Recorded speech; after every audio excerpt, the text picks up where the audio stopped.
Ukraine US की बैठक से पहले रूस के हमले, खार्किव पर रूस के बड़े हवाई हमले। रूस के हमलों से 12 मंजिला इमारत नष्ट हो गई। खार्किव पर रूसी हमले में 2 लोगों की मौत की भी खबर है। देखिए तस्वीरें आपको दिखा रहे हैं, धुआंधार हमले किए जा रहे हैं और इस बीच आबादी वाले इलाकों में देखिए किस तरीके से विस्फोट के बाद इमारत में आग लग गई है। चारों तरफ धुआं ही धुआं नजर आ रहा है।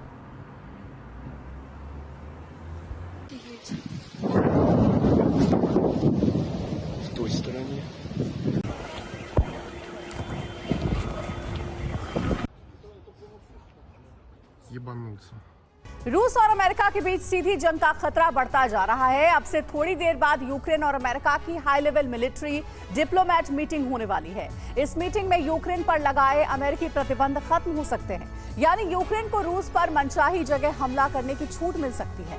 मॉस्को का क्रेमलिन हो या रूस का एटमी हथियार बेस, सब यूक्रेन के टारगेट पर आने वाले हैं। रूस ने हमलों की आशंका को देखते हुए और डिफेंसिव और ऑफेंसिव ऑपरेशन शुरू कर दिया है। देखिए क्या यूक्रेन का प्लान और उसके हमले कैसे पूरे यूरोप और अमेरिका को एटमी अग्नि में झोंक सकते हैं। निश्चित हो चुका है कि अब रूस यूक्रेन का युद्ध नेटो बनाम रूस में तब्दील होने वाला है।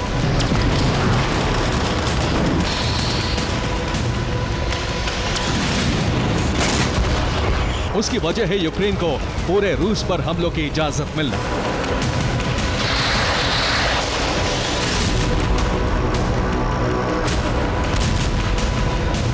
अभी रूसी धरती पर कुर्स्क, वोरोनिश, ब्रियांस्क और बेलगोरोद तक जंग सीमित है और ये सभी रूसी इलाके यूक्रेन की सीमा से सटे हुए हैं।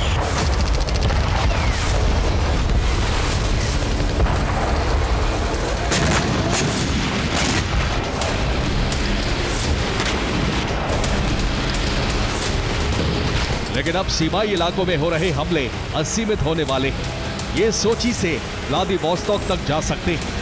हमलों की रेंज में मॉस्को भी होगा।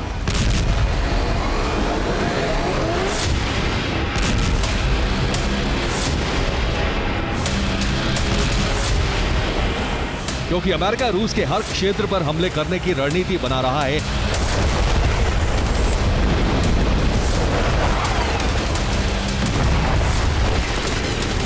यूक्रेन के रक्षा मंत्री रुस्तम उमेरोव और यूक्रेन राष्ट्रपति दफ्तर के प्रमुख एंद्री यरमाक बाइडेन प्रशासन के उच्च अधिकारियों से मिलने वाले हैं। इस बैठक में यूक्रेन रूस के सभी शहरों पर हमले की इजाजत मांगेगा। माना जा रहा है कि अमेरिका यूक्रेन के हमलों की रेंज से प्रतिबंध हटाने वाला है। इसी बैठक में रूस के उन टारगेट की जानकारी सौंपी जाएगी जो यूक्रेन की हिट लिस्ट में शामिल है।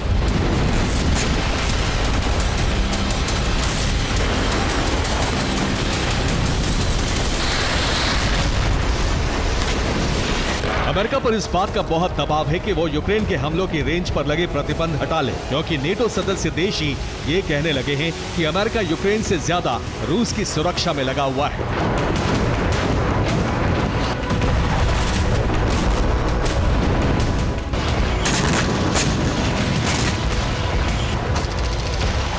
रूस के पड़ोसी देश अमेरिका पर दबाव बना रहे हैं कि खुद जंग लड़ने से बेहतर है यूक्रेन को हमलों की छूट दी जाए और सिर्फ रूस के पड़ोसी देश ही नहीं बल्कि कई देश इस बात पर सहमत हैं।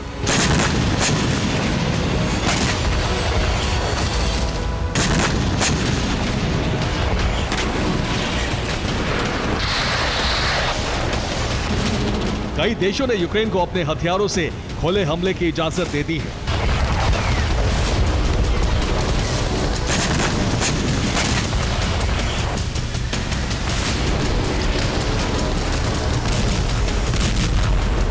यूरोपियन यूनियन के विदेश मंत्री जोसेफ बोरेल ने कहा है कि हमें यूक्रेन के हथियार प्रयोग से प्रतिबंध हटाने चाहिए। चेक रिपब्लिक के राष्ट्रपति पेत्र पावेल ने कहा है कि हमले कहां करने हैं ये यूक्रेन को तय करने का अधिकार मिले। नीदरलैंड्स के रक्षा मंत्री ओनो एशलेशम ने कहा है कि F-16 जेट से यूक्रेन मनचाही जगह हमले कर सकता है।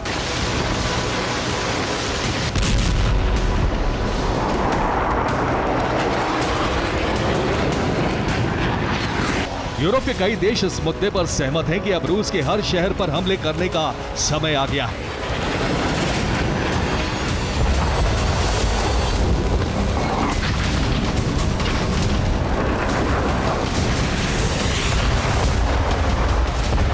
आसार है कि उमेरोव और अमेरिकी प्रशासन के अधिकारियों की बैठक में यूक्रेन पर लगाए गए प्रतिबंध हटाए जाएंगे और उसके बाद रूस के कई शहर यूक्रेन के रेंज में होंगे।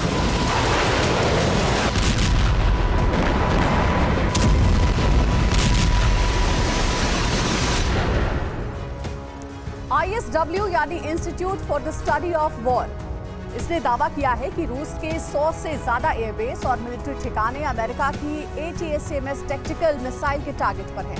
नक्शे पर दिख रहे 300 किलोमीटर के दायरे में यूक्रेन ATACMS मिसाइल से हमले कर सकता है। यूक्रेन ने जो नई बैलिस्टिक मिसाइल बनाई है उसकी रेंज 700 किलोमीटर तक की है, यानी कि रूस की राजधानी तक इस मिसाइल की रेंज में आ रही है। रूस ने इन हमलों से बचने के लिए आत्मरक्षा की तैयारी शुरू कर दी है। रूस का पहला प्लान है यूक्रेन बॉर्डर से सटे उन इलाकों को सुरक्षित करना जो ATACMS मिसाइल की रेंज में आ रहे हैं। रूस ने कुर्स्क के खालिनो एयरबेस, वोरोनिश के बाल्टीमोर एयरबेस और बोरिसोग्लेब्स एयरबेस पर तैनात एटमी बॉम्बर, फाइटर जेट और सैन्य उपकरण इस मिसाइल की रेंज से बाहर हटाने शुरू कर दिए हैं, यानी कि यूक्रेन बॉर्डर से सटे पूरे इलाके से अहम हथियार सुरक्षित दूरी पर पहुंचाए जा रहे हैं।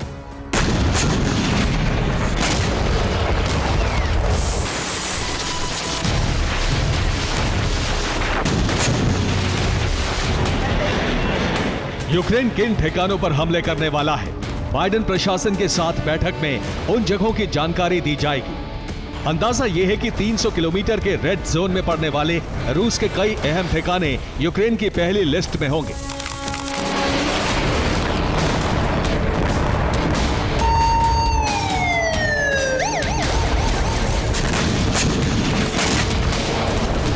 इन टारगेट में रूस के उद्योग, हथियार गोदाम, सैन्य बेस और एयर बेस हो सकते हैं। बीते हफ्ते से ही यूक्रेन रूस के ऑयल डिपो और ऑयल रिफाइनरीज पर हमले कर रहा है।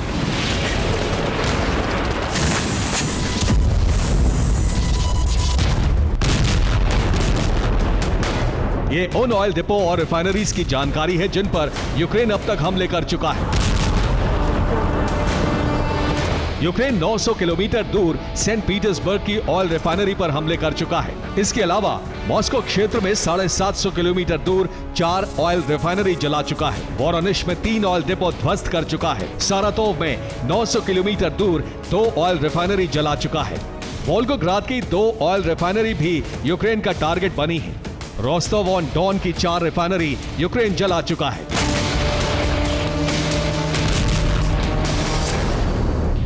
लेकिन अब यूक्रेन रूस के सैन्य बेस, एयर बेस और मिसाइल ठिकानों पर हमले करने वाला है।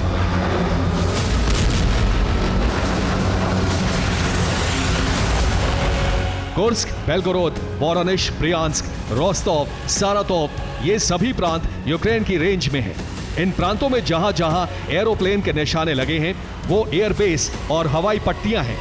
सभी ठिकाने यूक्रेन का टारगेट हैं और जहां जहां सैनिक और सैन्य वाहन खड़े हुए हैं वो सभी रूस के सैन्य बेस हैं जिन पर यूक्रेन के मिसाइल हमले हो सकते हैं। इसके अलावा क्रास्नोदर में बने पुतिन के बंकर भी यूक्रेन के निशाने पर हैं।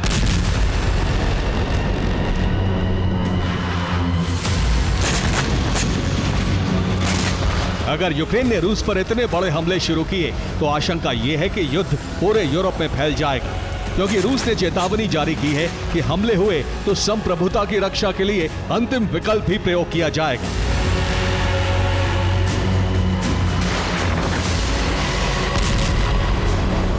रूसी फॉरेन इंटेलिजेंस सर्विस SVR के प्रमुख सर्गेई नारिश्किन ने कहा है कि अमेरिका अंतर्राष्ट्रीय सुरक्षा ढांचे का संतुलन बिगाड़ रहा है। इस चेतावनी के बाद ट्रंप ने कहा है कि बाइडेन सरकार ये सुनिश्चित करे कि परमाणु हथियारों का इस्तेमाल न हो।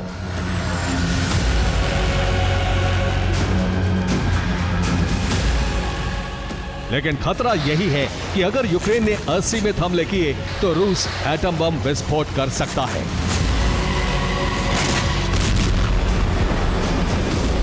Bureau report, TV9, Bharatvarsh. Yemen में गैस टैंकर में धमाका हुआ है। हमले के बाद आग की भीषण लपटें उठी हैं। इजरायली हमले में धमाके की आशंका।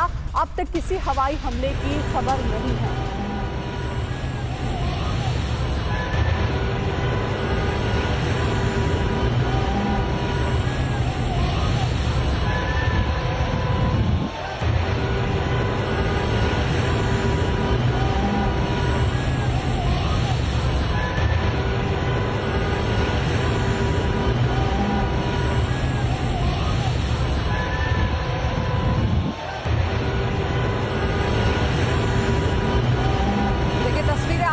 सकते हैं कितना भीषण यह हमला था। इजरायली हमले में धमाके की आशंका है। यह हमला इजरायल की ओर से किया गया। अब तक किसी हवाई हमले की फिलहाल खबर नहीं है।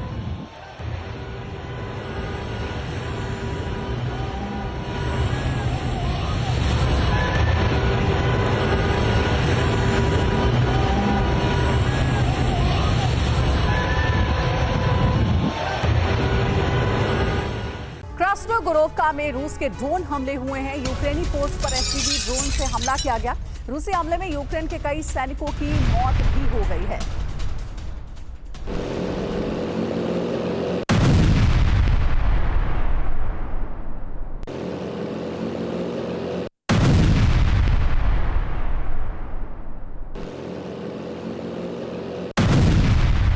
सोमवार को यूक्रेन पर रूस के जबरदस्त हमले के दौरान यूक्रेन का एक F-16 भी भस्म हो गया। रूस F-16 को खत्म करने की तैयारी कई महीने से कर रहा था और F-16 के खात्मे की शुरुआत हो गई है। यूक्रेन में अमेरिकी लड़ाकू विमान कैसे गिरा, इस पर यूक्रेन और अमेरिका दोनों खामोश हैं। दावा किया जा रहा है कि ये रूस का षड्यंत्र हो सकता है। दावा यह भी है कि पायलट की गलती या फिर वायुसेना और थल सेना के बीच तालमेल की कमी से यूक्रेन को F-16 गंवाना पड़ा है। यूक्रेन को सिर्फ 6 F-16 की सप्लाई की गई है और अब तक विमान गंवाने के बाद यूक्रेन से पेंटागन तक खलबली मच गई है।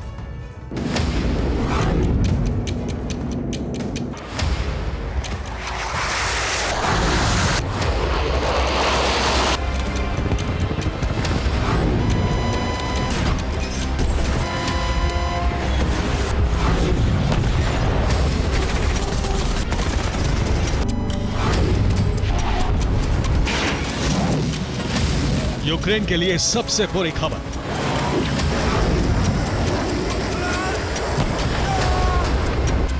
यूक्रेन के लिए बहुत बड़ा नुकसान।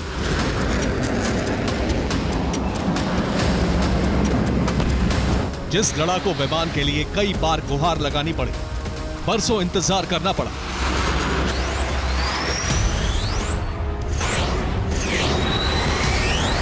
यूक्रेन में उस फाइटर जेट को आए 1 महीना भी नहीं हुआ कि यूक्रेन ने एक F-16 को गंवा दिया है।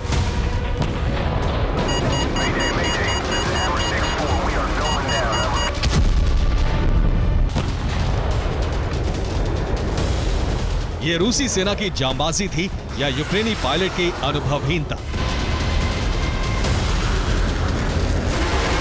ये F-16 को गिराने के लिए सटीक हमला था या फिर पायलट की चूक से एक हादसा?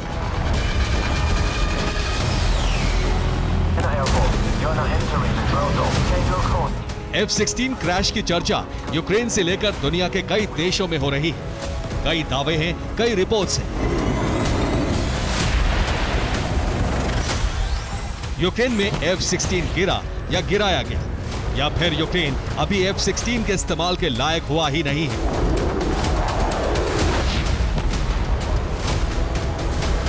इसे समझने के लिए F-16 के विध्वंस की पूरी कहानी आपको बताते हैं।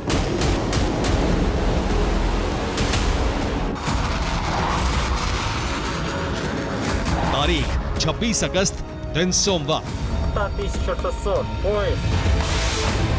यूक्रेन पर रूस से शुरू हो चुकी थी मिसाइलों की बरसात।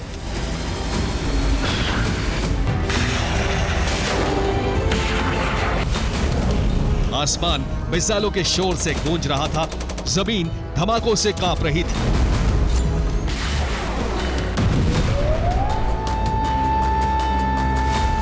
मुश्किल की इसी घड़ी में यूक्रेन के एक एयरबेस से F-16 फाइटर जेट ने उड़ान भरी।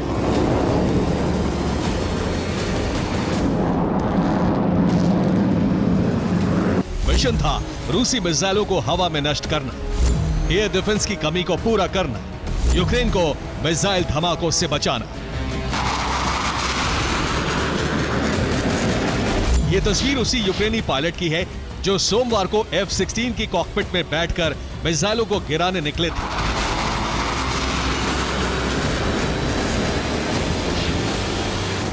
यूक्रेन के इस पायलट का कॉल साइन था मूनफिश। अमेरिकी फाइटर जेट की ट्रेनिंग पूरी कर चुके यूक्रेनी पायलट एलेक्सी मेस ने अपना काम बखूबी निभाना शुरू किया। हवा में रूसी मिसाइलें टुकड़ों में बदलने लगी।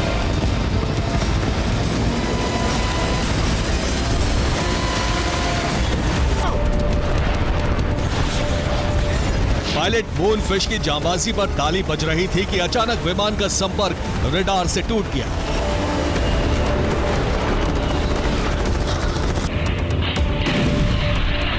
अब यूक्रेन से रिपोर्ट आई है कि अमेरिका का फाइटर जेट उस दिन क्रैश हो गया। यूक्रेन ने पहला F-16 गंवा दिया है। साथ ही F-16 को उड़ा रहे पायलट की भी मौत हो चुकी है।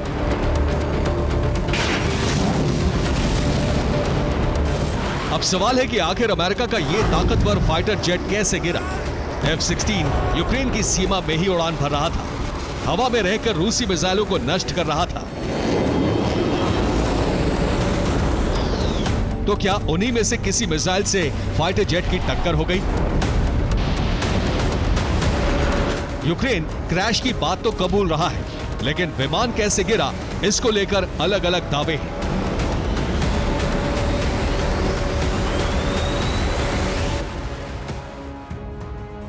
रूस के हमले के 4 दिन बाद F-16 क्रैश की मिस्ट्री को लेकर 4 थ्योरी सामने आई है। पहला दावा है कि विमान रूसी मिसाइल से टकराकर गिरा। रूसी मिसाइल की वजह से F-16 में आग लगी।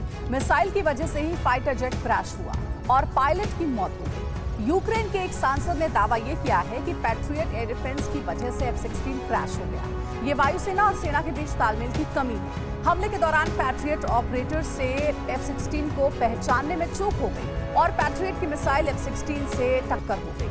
तीसरा दावा यह किया जा रहा है कि यूक्रेनी पायलट से भारी गलती हुई है। F-16 उड़ाने की ट्रेनिंग मिली जरूर, लेकिन पायलट नौसिखिया बताया जा रहा है और F-16 में सवार होकर पायलट पहली बार ऐसे मुकाबले में उतरा था जब दूसरी तरफ से लगातार मिसाइलें आ रही थी। पायलट से रूसी मिसाइल गिराने के दौरान चूक हुई और विमान हादसे का शिकार।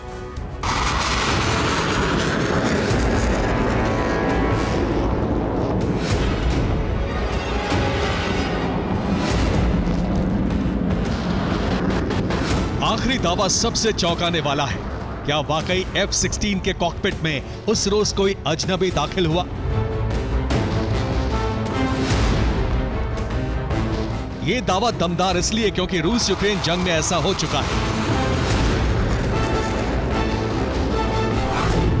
आपको याद होगा, रूस के कुछ पायलट्स ने बगावत की थी। कई रूसी फाइटर जेट यूक्रेन आ गए थे। ज़ेलेंस्की सरकार ने रूसी पायलट को इनाम दिया था। यूक्रेन ने रूस के बागियों को मोटी रकम दी थी। तो क्या अब रूस भी उसी फॉर्मूले पर काम कर रहा है? यूक्रेन में F-16 के आने की खबर के बाद ही रूस में F-16 का खात्मा करने वालों के लिए बड़े इनाम का ऐलान हुआ था।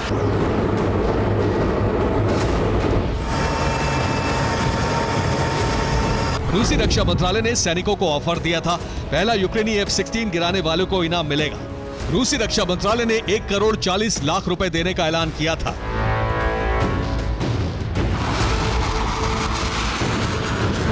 तो क्या 1 करोड़ 40 लाख रुपए जीतने के लिए यूक्रेनी F-16 को रूस के किसी सीक्रेट एजेंट ने गिरा दिया?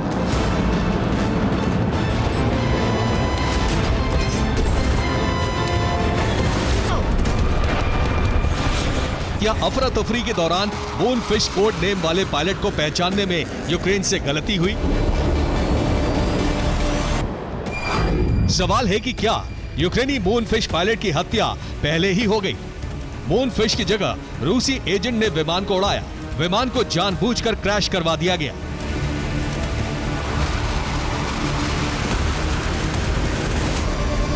अमेरिकी मीडिया का दावा है कि यूक्रेन की ताकत बढ़ाने के लिए भले ही F-16 भेजे गए, लेकिन यूक्रेन इसका सही इस्तेमाल करेगा, इस पर संदेह है।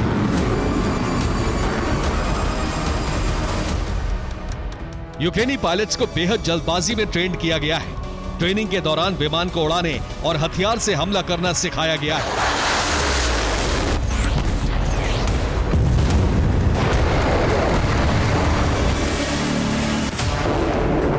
लेकिन यूक्रेनी पायलट्स के पास बेहद कम अनुभव है। मुश्किल हालातों में विमान उड़ाना नहीं आता। F-16 उड़ाने के दौरान कई गलतियां कर सकते हैं। अमेरिका भी विमान के क्रैश को लेकर कुछ खास खुलासा नहीं कर रहा है।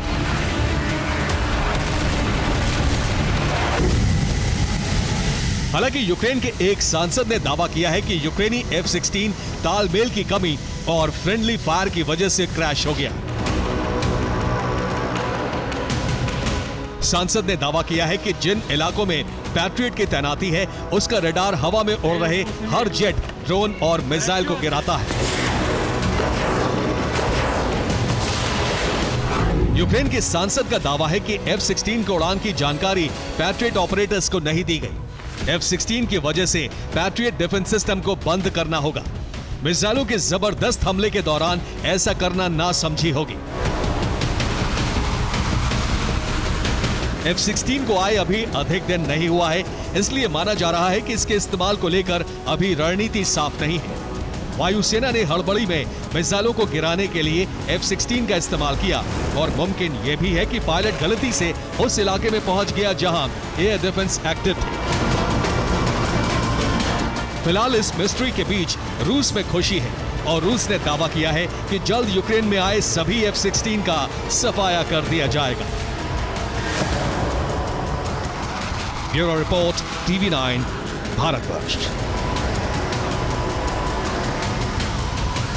चासिव में रूस के FPV ड्रोन हमले हुए। रूसी हमले में यूक्रेनी ड्रोन कमांड पोस्ट नष्ट कर दिया गया है। तो चासिव में ये देखिए रूस के FPV ड्रोन से अटैक किया गया है और इस हमले के बाद विध्वंस की तस्वीर आपको दिखा रहे हैं। रूसी हमला ये था कि यूक्रेनी ड्रोन कमांड को पूरी तरह से तबाह कर दिया गया।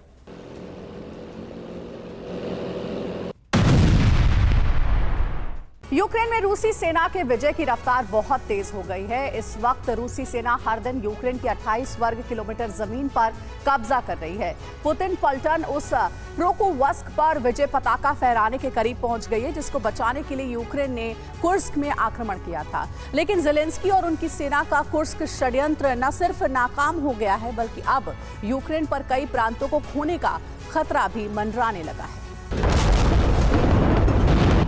इस वक्त अगर सबसे खतरनाक लड़ाई कहीं हो रही है तो वो है डोनेट्स्क का पोक्रोवस्क फ्रंट।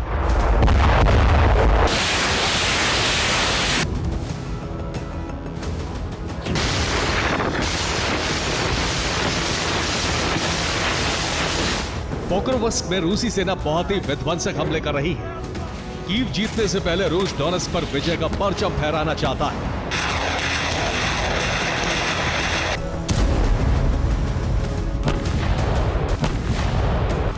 रूस पोक्रोवस्क पर फैब 3000 बमों से विध्वंसक हमला कर रहा है।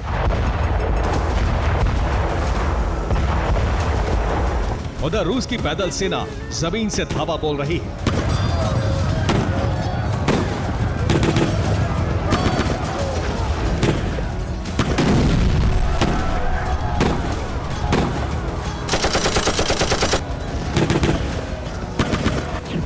रूसी फौज ने पोक्रोवस्क के करलोवका गांव पर कब्जा कर लिया है। पोक्रोवस्क के पास ही रूस ने कई जगहों पर यूक्रेनी ठिकानों को घेर लिया है। रूस के विध्वंसक आक्रमण के बाद पोक्रोवस्क में हालात बहुत खराब हो गए हैं। यूक्रेनी सेना का मनोबल बढ़ाने और हालात का जायजा लेने के लिए यूक्रेनी सेना अध्यक्ष पोक्रोवस्क पहुंचे।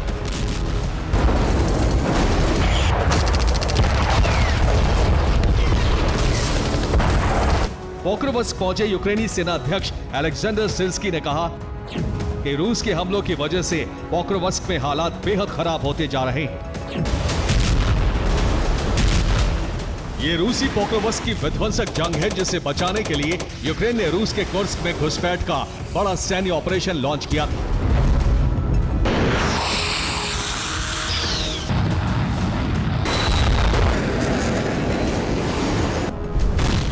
इस बात का खुलासा खुद यूक्रेनी रक्षा मंत्री ने किया था।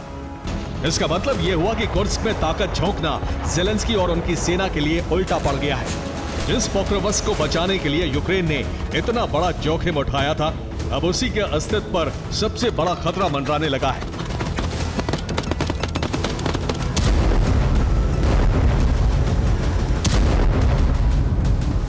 पोक्रोवस्क में रूस का सैन्य ऑपरेशन रुकने के बजाय और भी तेज हो गया है।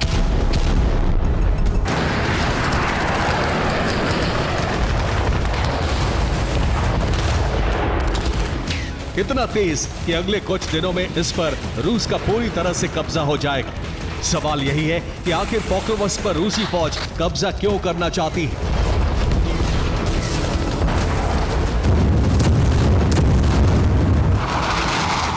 अगर इस इलाके पर रूस का कब्जा हुआ तो युद्ध क्यों और कैसे बदल जाएगा, अब इसे समझने की जरूरत है। What's your status? Over.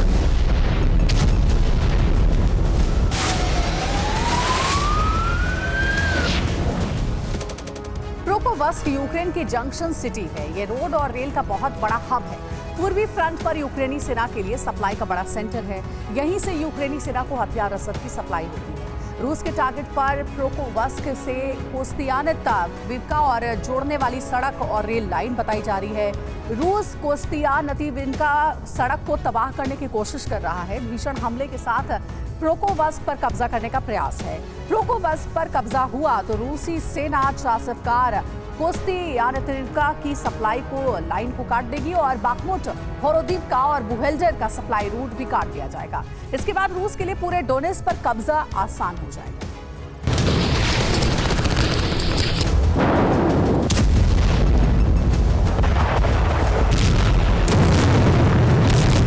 सिर्फ पोक्रोवस्क में ही नहीं, रूसी सेना ने एक साथ कई फ्रंट पर हमले तेज कर दिए हैं। डोनेस्क, लुहांस्क, खार्किव और सूमी में बारूदी वज्रपात हो रहा है।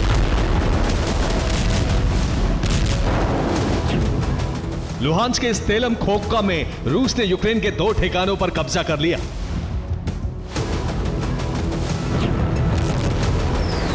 लुहांस्क में रूसी सेना ने भीषण हमला कर 2 गांवों पर कब्जा कर लिया।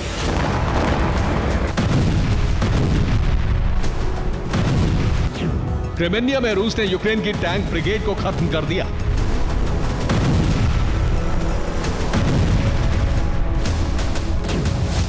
खार्किव के कोपियांस्क में रूस ने फैब 500 बमों की बरसात की।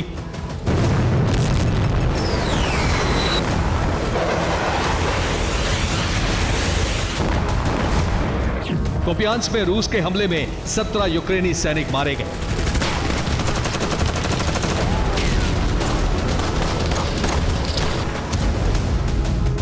रूसी सेना को डोनेस्क फ्रंट पर भी लगातार कामयाबी मिलती जा रही है। यूक्रेनी सेना के ठिकानों को मिटाते हुए रूसी सेना तेजी से आगे बढ़ रही है।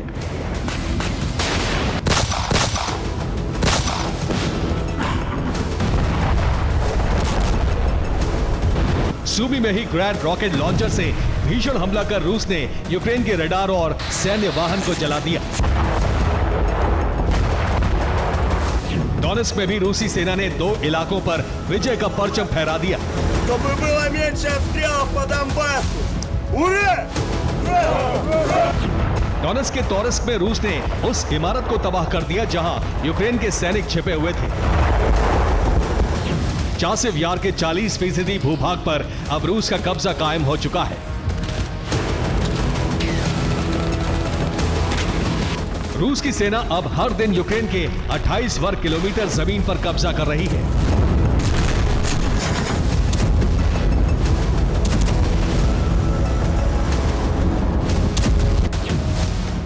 जुलाई में रूसी सेना हर दिन 5 वर्ग किलोमीटर के इलाके पर कब्जा कर रही थी। 15 अगस्त को यह रफ्तार बढ़कर हर दिन 11 वर्ग किलोमीटर तक पहुंच गई। लेकिन अगस्त के अंत में रूसी सेना हर दिन 28 वर्ग किलोमीटर की धरती पर कब्जा कर रही है।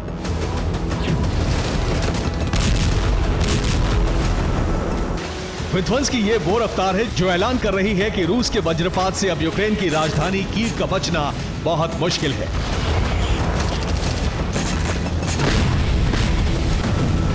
Bureau report, TV9, Bharatvarsh. और वहीं रूस के बेलगोरोड पर यूक्रेन के ड्रोन हमले हुए हैं। बेलगोरोड के 3 कस्बों पर बरसाए गए ड्रोन। यूक्रेनी हमलों में 2 रूसी नागरिक भी घायल हो गए हैं। 2 रूसी नागरिकों के घायल होने की जानकारी है। बेलगोरोड में यह हमला हुआ था। 3 कस्बों पर ड्रोन अटैक किया गया है और इसमें रूसी नागरिकों के घायल होने की भी जानकारी है।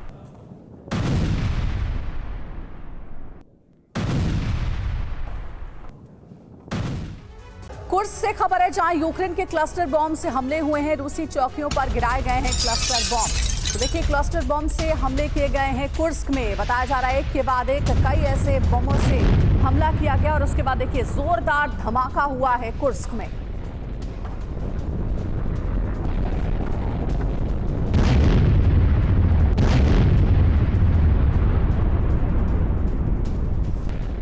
कुर्स्क में यूक्रेन लगातार आगे बढ़ रहा है। कुर्स्क एटमी प्लांट से सिर्फ 40 किलोमीटर दूर यूक्रेनी सैनिक पहुंच चुके हैं।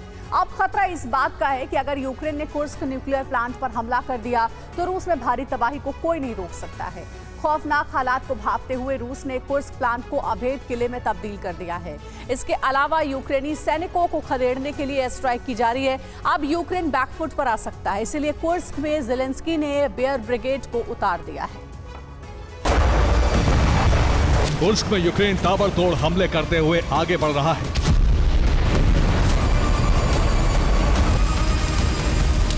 नब्बे फीसदी कुर्स्क पर यूक्रेन का कब्जा हो चुका है।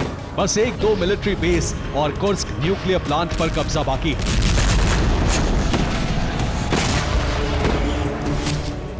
कुर्स्क के 100 टाउन पर कब्जा करने के बाद यूक्रेन के सैनिक कुर्स्क न्यूक्लियर प्लांट की तरफ बढ़ रहे हैं। यूक्रेन के कब्जे वाली जगह से कुर्स्क एटमी प्लांट की दूरी करीब 40 किलोमीटर है, जिस तक कुछ घंटों में यूक्रेनी सैनिक पहुंच सकते हैं। कुर्स्क एटमी प्लांट पर यूक्रेन के संभावित खतरे को देखते हुए पुतिन ने कुर्स्क को अभेद्य किला बना दिया है और चप्पे चप्पे पर कमांडो तैनात कर दिए। कुर्स्क पर पुतिन ने S-400 भी लगा दिया है, जिससे यूक्रेन के हर हमले को नाकाम किया जा सके और वहीं तबाही को रोका जा सके।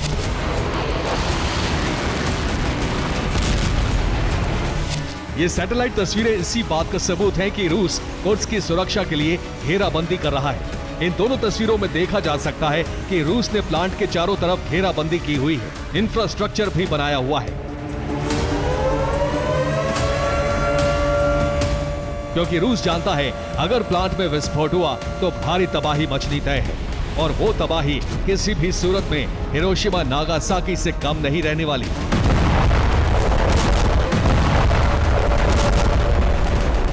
पुतिन के डर को देखते हुए परमाणु कार्यक्रम की निगरानी करने वाली यूएन एजेंसी IAEA की टीम ने कुर्स्क का दौरा किया। उन्होंने एटमी प्लांट को देखा और उसे असुरक्षित बता दिया।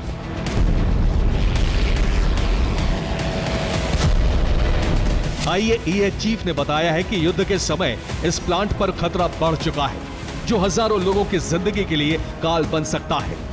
IAEA ने यह भी बताया कि यूक्रेनी सेना लगातार मिसाइल और ड्रोन स्ट्राइक कर रही है। इससे तापमान बढ़ रहा है। अगर बेहद खतरनाक स्तर तक पहुंच गया तो विस्फोट होने से कोई नहीं रोक सकता। वैसे भी ज़ेलेंस्की ने जॉर्जियन सेपरेटिस्ट ग्रुप के लड़ाके उतारे हैं, जिन्हें कुर्स्क में धमाके की जिम्मेदारी दी गई। कुर्स्क को लेकर IAEA ने भी रेड अलर्ट जारी किया है, जिसके बाद कुर्स्क के आसपास के इलाके खाली कराए जा रहे हैं। अब कुर्स्क को बचाना यूक्रेन के लिए चुनौती बन गया है, ठीक वैसे ही जैसे लुहांस्क और डोनेट्स्क को रूस बचाने के लिए पूरी ताकत लगा रहा है। इसी तरह कुर्स्क पर संपूर्ण कब्जे के लिए ज़ेलेंस्की ने आखिरी दांव चल दिया है।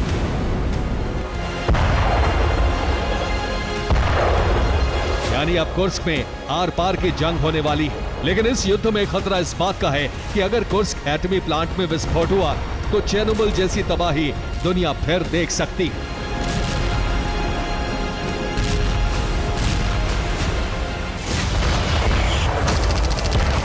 अब ज़ेलेंस्की ने बेयर ब्रिगेड को मैदान में उतारा है, जो कुर्स्क पर संपूर्ण कब्जा कराएगी। साथ ही दूसरे बॉर्डर इलाकों में यूक्रेनी ध्वज लहराएगी। यूक्रेन की बेयर ब्रिगेड ठीक रूस के वैगनर ग्रुप की तरह काम करती है। बेयर ब्रिगेड भी एक प्राइवेट मिलिट्री कंपनी है, जो अब यूक्रेनी सेना के साथ मिलकर कुर्स्क में कोहराम मचाएगी। बेयर ब्रिगेड को रेड आर्मी भी कहा जाता है। इसमें जॉर्जिया और तुर्कमेनिस्तान में रूस विरोधी ग्रुप के लड़ाके शामिल किए जाते हैं, जिन्हें यूक्रेन में स्पेशल कमांडो ट्रेनिंग दी जाती है। खास बात यह है कि बेयर ब्रिगेड को दूसरे देशों के रूट से रूस में दाखिल किया जाएगा। एक बार कुर्स्क में पहुंचकर उन्हें यूक्रेनी सैनिकों से आर्टिलरी सपोर्ट मिलेगा, फिर वो अलग से अपना काम करेगी।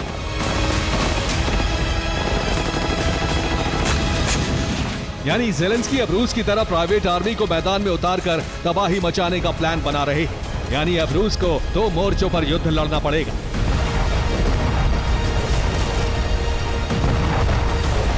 ज़ेलेंस्की का यह प्रयोग सफल रहा तो वो इसे क्रीमिया में अपना सकते हैं।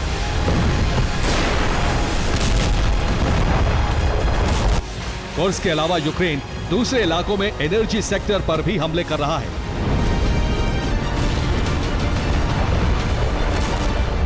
रोस्टोव के ऑयल डिपो पर ड्रोन अटैक करके उसे दहला दिया।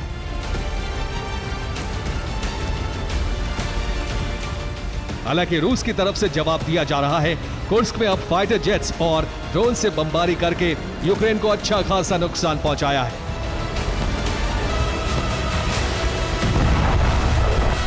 क्रेमलिन ने कई वीडियो भी जारी किए हैं जिसमें दावा किया गया है कि 24 घंटे में रूस ने कुर्स्क में यूक्रेन के 400 सैनिक मार गिराए, 27 आर्मर्ड व्हीकल तबाह कर दिए, 17 मिलिट्री व्हीकल नष्ट कर दिए। इसके अलावा अब तक 74 टैंक पूरी तरह बर्बाद कर दिए। रूस हमले के लिए फैब 1500 बम का भी इस्तेमाल कर रहा है, लेकिन उसके लिए चुनौती कुर्स्क न्यूक्लियर प्लांट पर हमले को रोकना है। इसके लिए उसने मजबूत किलेबंदी की है। Bureau report, TV9 Bharatvarsh. Iran Haniyeh की हत्या का बदला लेने जा रहा है। इजराइल के खिलाफ ईरान का हमला शुरू होने जा रहा है। इस बात की घोषणा ईरानी सेनाध्यक्ष ने कर दी है।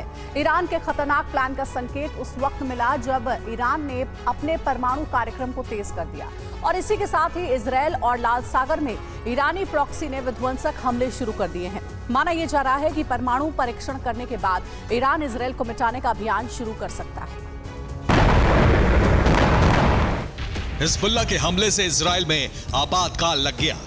हूती ने लाल सागर में जहाज को जिस तरह से जलाया, उसने युद्ध की आग को और भयानक कर दिया। अब बारी ईरान की है। ईरान हानिया की हत्या का ऐसा बदला ले सकता है जिसकी कल्पना किसी ने नहीं की होगी। विनाश की इस तस्वीर को देखिए। ये लाल सागर में हूती के आक्रोश का परिणाम है।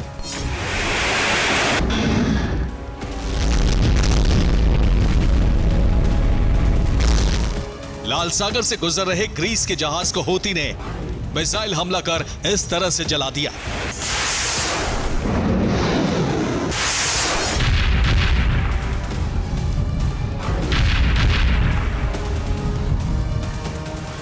एक साथ कई धमाके हुए और ग्रीस का जहाज आग की लपटों में घिर गया।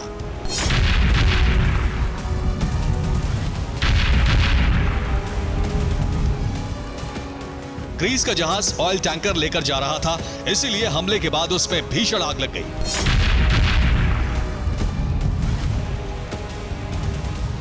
इस हमले के साथ ही हूती चीफ ने इजराइल के साथ साथ अमेरिका पर भी बड़े हमले की चेतावनी जारी कर दी है।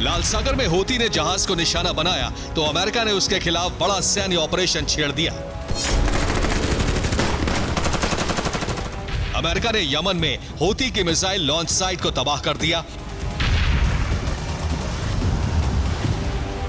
हूती को पूरी तरह खत्म करने के लिए अमेरिका ने 10 देशों की टास्क फोर्स बना ली है।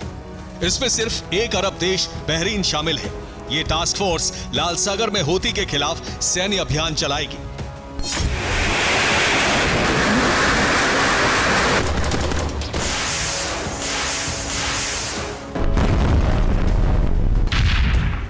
हूती के साथ साथ हिजबुल्लाह भी इजराइल पर लगातार धावा बोल रहा है।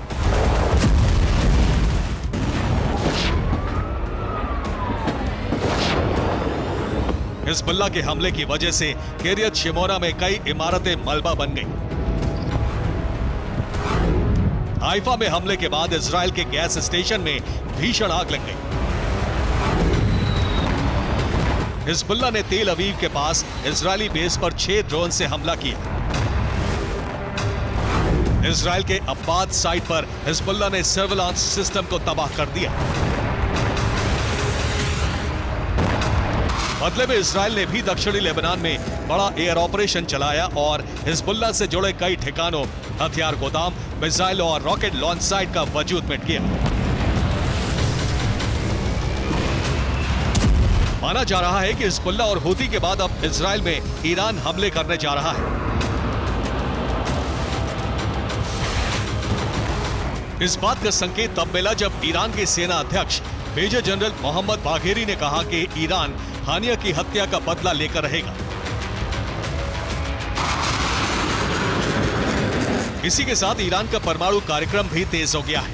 इंटरनेशनल एटॉमिक एनर्जी एजेंसी यानी IAEA की रिपोर्ट के मुताबिक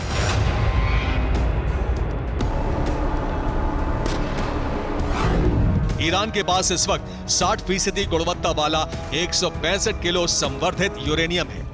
एक एटम बम बनाने के लिए 60% गुणवत्ता वाला 40 किलो संवर्धित यूरेनियम चाहिए। इस लिहाज से ईरान किसी भी वक्त 4 परमाणु बम बना सकता है।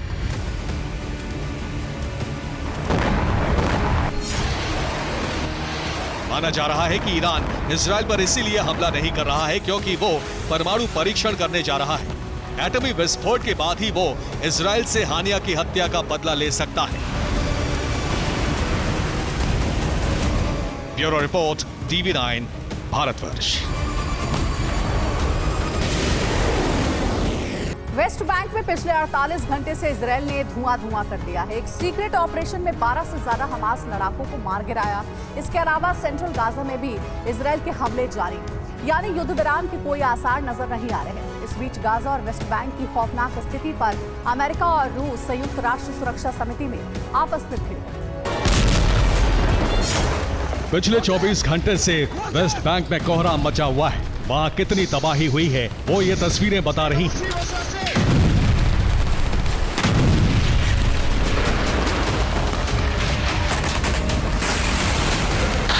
इजराइल के सैनिक ग्राउंड ऑपरेशन कर रहे हैं, वहीं आसमान से इजरायली जेट बम बरसा रहे हैं।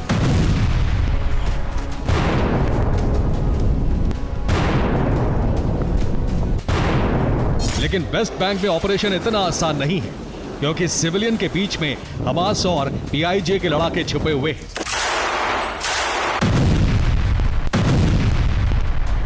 जेनिन और तुलकरम में सबसे ज्यादा खौफनाक हालात हैं। दोनों ही जगह 7 अक्टूबर जैसा हमला इजरायली सैनिकों पर करने की तैयारी थी।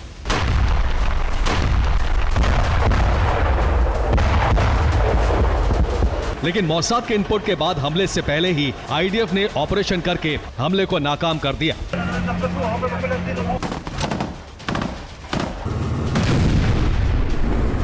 जिसके बाद चुन चुनकर हमास लड़ाकों को मारा गया।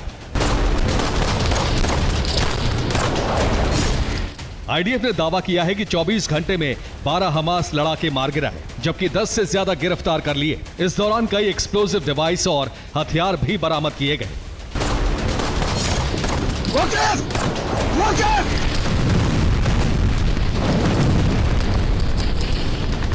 हालांकि हमास की तरफ से कहा गया है कि इजराइल का ऑपरेशन नाकाम रहा है। उल्टा हमास ने कई IDF सैनिकों को मार गिराया।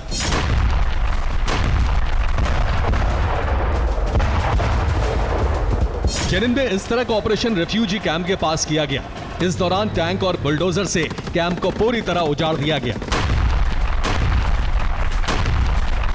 इसी तरह के हमले सेंट्रल गाजा पर भी किए जा रहे हैं, यानी इजराइल लेबनान के अलावा 2 और मोर्चों पर डटा हुआ है।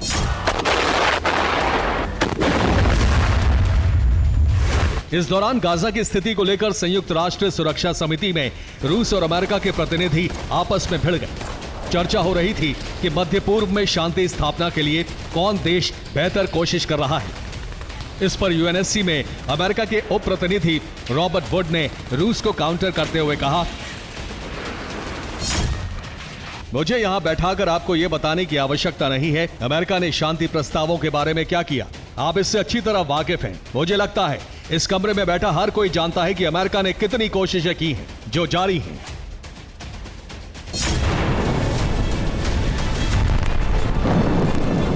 दरअसल इससे पहले रूस के UN प्रतिनिधि दिमित्री पोलांस्की ने अमेरिका को टारगेट करते हुए कहा था, जैसा कि इस कमरे में मौजूद हर कोई इस बात को अच्छी तरह जानता है कि एक देश अपने मुख्य सहयोगी को बचाते हुए इस दिशा में किसी भी वास्तविक कदम को पिछले 10 महीनों से रोक रहा है। इस तरह से UNSC के हर सदस्य को फिलिस्तीनियों के साथ हो रहे बर्ताव में दोषी साबित करने का खतरा पैदा हो रहा है।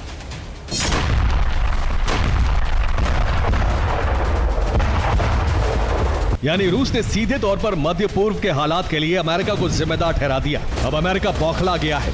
वैसे भी पिछले 10 महीने में अमेरिका की लाख कोशिश के बाद इजराइल और हमास में समझौता नहीं हो पाया है।